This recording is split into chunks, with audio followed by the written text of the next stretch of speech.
our horses again.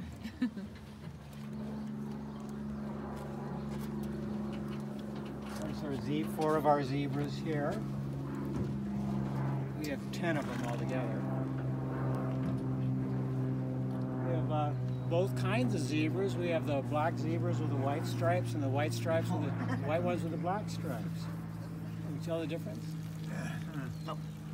Yeah, right on cue. And we have peeing ones too.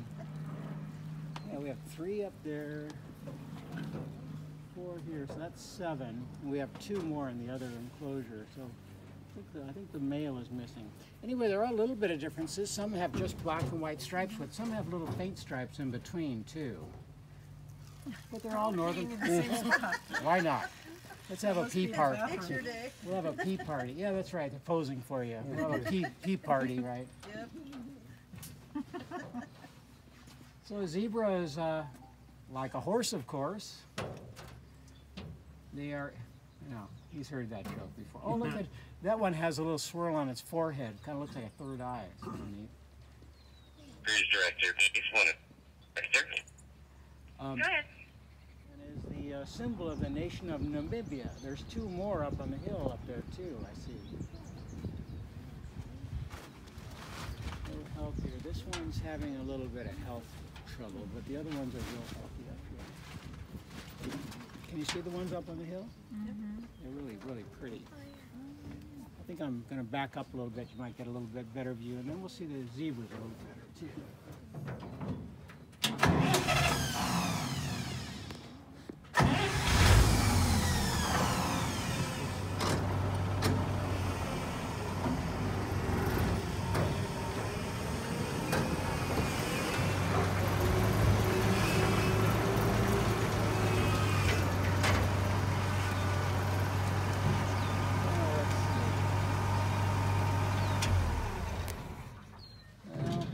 Greatest view right now, but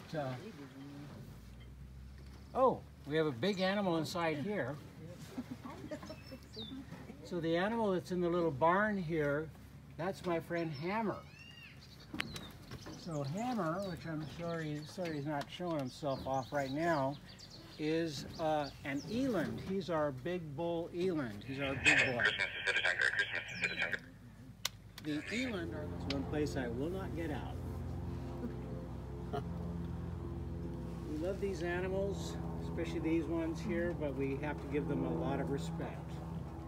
This animal has actually quite a reputation for being pretty ferocious. They can be aggressive, and they're a formidable animal. Great big horns, and they're heavy and everything like that too.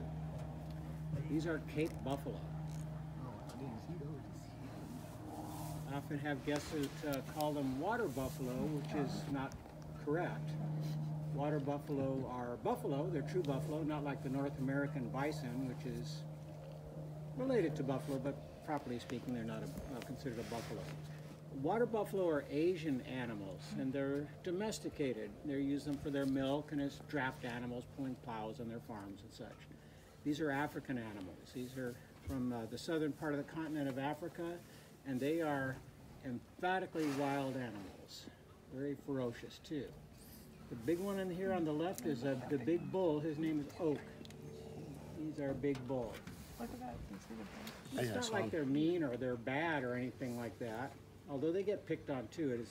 They're one of the top 5. That's normal, you know. But if I were to get off the truck, that's not normal. That would be alarming to them, you know. And I would get a look, sort of like Mom gave you when you had guests over for dinner and you misbehaved at the table. You know that look? Yeah, that's right. Yeah, she just gives you that look. She doesn't have to say anything. You know you're in big trouble. You better straighten up. If I get that look and they're going, you better get back on that truck. I don't want you down here. So, but they're beautiful, amazing animals. An antelope. Any guesses? Wildebeest. Right. Hey, we got some smarty pants in here. All right. Yeah, there is our wildebeest. Or wildebeest. Oh. So they, I think the wildebeest, they get no respect sometimes, you know, because it's like some people say, man, it looks like they're put together from spare parts of other animals. You got horns like a cow and A long nose and And a stripes. nose like a horse, but a kind of a Roman nose like a sheep or a goat. Wildebeest in Africa.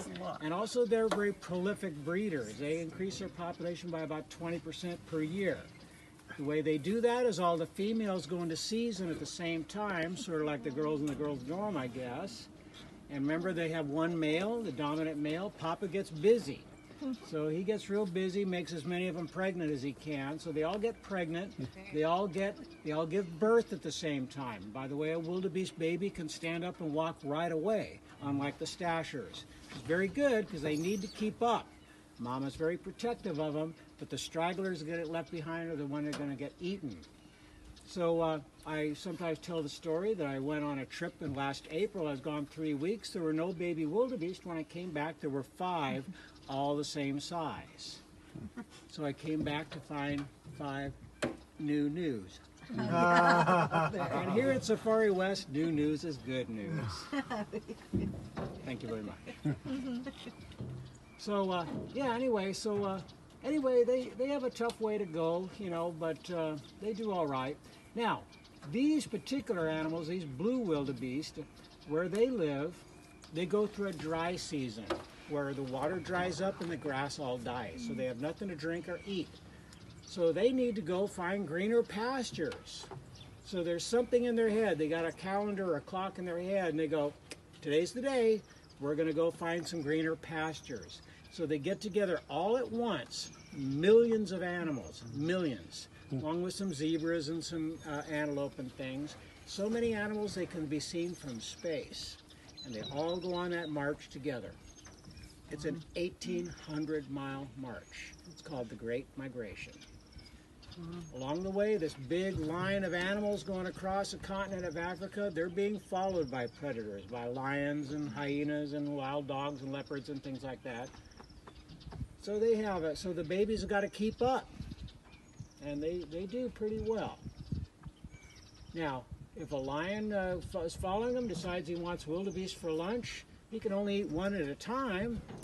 Well, if that's Fred, well, too bad, Fred, you're dead. But the herd as a whole gets to survive, run away, and live another day. Or maybe another challenge. And they do have other challenges. You know, more predators along the way, but also they have some tricky river crossings. I'm sure you've probably all seen videos of them going in the Mara River. And in the Mara River, what's in there? There are hippos, of course, but there are crocodiles. And they haven't had anything to eat for a while. They're very hungry. They've been waiting for these guys. So they pick them off, they pull them underwater, drown them, and save them for lunch a little bit later on, I guess. So they have a real tough way to go. Finally, the remainders, the survivors, get to the greener pastures. They drink their fill, they eat a bunch, they fatten up, and then they turn around and go back. And they've been doing it every year for millions of years, the Great Migration, which is an amazing story of life on Earth, a testament to the tenacity of life and the will to survive. I thought their tails. Part of the reason I don't get very far is I spend a lot of time opening and closing gates. I hope you realize how important and why I do that. I need to make sure that none of you try to escape. I can't have wild humans running around with our animals. I got my eyes on you, too. But I always know who the wild ones are.